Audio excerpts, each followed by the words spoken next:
this video, we're going to be talking about assignment operators. Now, this is where we can actually start using variables to what they can do. Because basically, assignment operators, what they do is they allow us to assign or give values to variables. So we can set variables to different data.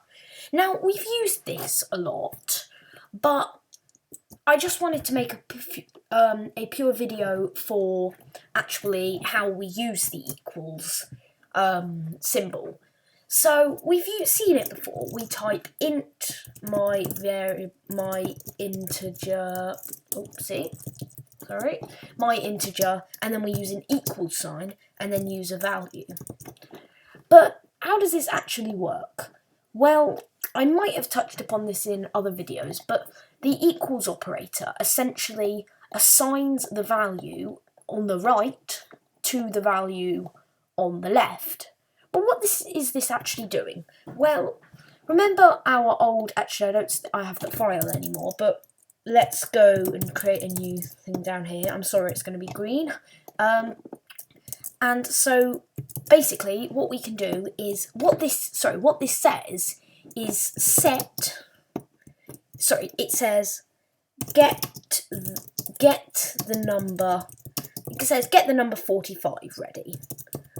So we're getting that ready, and then what it's saying is get my integer ready, and then what it's saying is put 45 into my integer, essentially, or just saying set my integer to 45. So imagine it like this: somewhere in your computer there is a little box. So something a little bit like this. Sorry, I'm not very good at computer boxes, but look something like this. Well, it won't look like this, but this is an example. So there we are. And so we've got a little box here. Now we can put values into this box. So for example, I should have made it one higher. I could put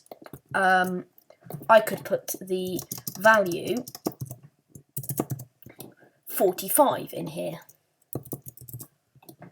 So how do I do this though? Well, what it's essentially doing is it's getting the number 45, so it's got that in its memory. It's thinking, okay, I've got the number 45, and now it's thinking, where do I put this? Well, let's seal up this let's put this number in the 45 box and seal it up and send it off back into the memory. Now, if that doesn't make sense, don't worry, it's probably not a very good example, but the examples my brain comes up with are a little bit strange. But, so all it's doing is putting 45 into my integer. And this works with any variable, so I could use double my decimal equals 97.63, and that would work just the same.